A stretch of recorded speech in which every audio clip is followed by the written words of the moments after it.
Вот что касается автономии и правительства изгнания, насколько это может быть сильный инструмент именно в крымском направлении для международных? Давай по черзі. Ну, спочатку твого питання, яке абсолютно слушне. Да? Ти відштовхувався від заяви пана Мокана, який говорив про те, що було б бажано, щоб це вніс президент. Я можу висловити такі припущення, чому він сказав так. Да?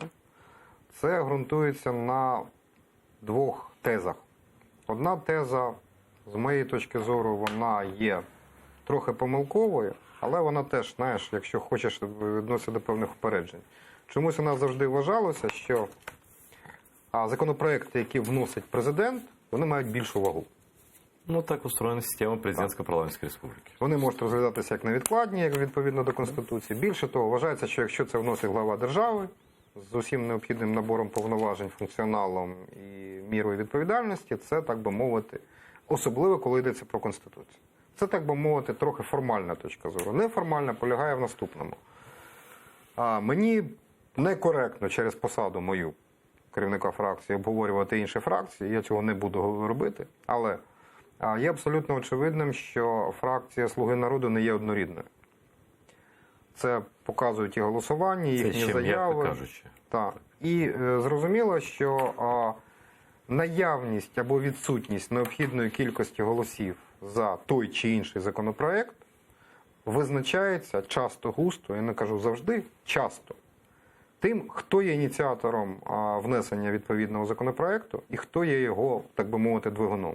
Зрозуміло, що якщо це буде група депутатів або конкретний депутат, тим більше депутат не від «Слуги народу», я думаю, що шанси отримати підтримку будуть набагато менше, ніж коли це зробить президент.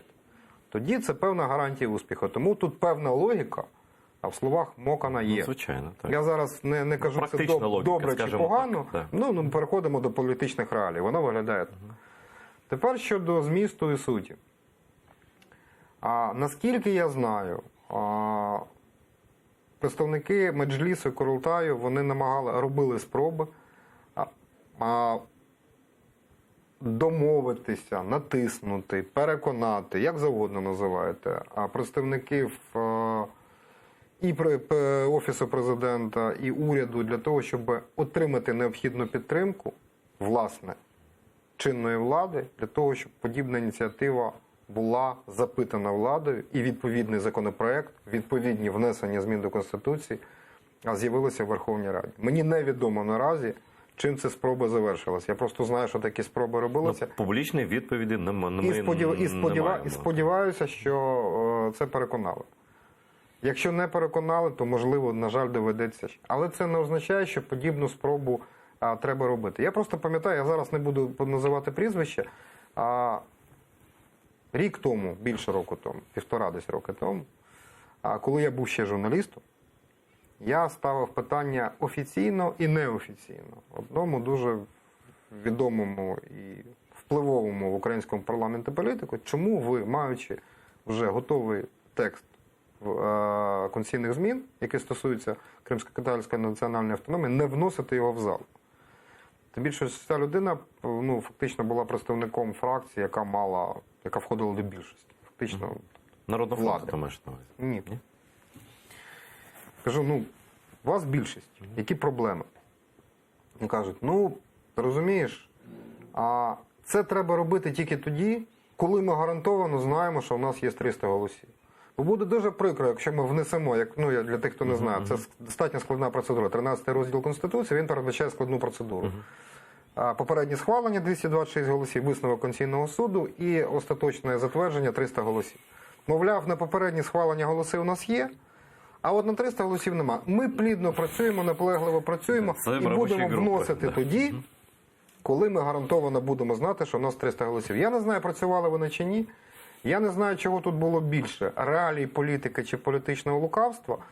Мені так здавалося, що все-таки працювали не надто наполегливо. І це відповідь на твоє питання, чому вони перепочували з одної каденції в іншу. Да. Просто любой путь починається з шагов. Тепер наступна річ. Є чи немає логіки вносити це від іншої депутатської фракції, а не чекати, або краще чекати президента, бо це, мовляв, гарантує.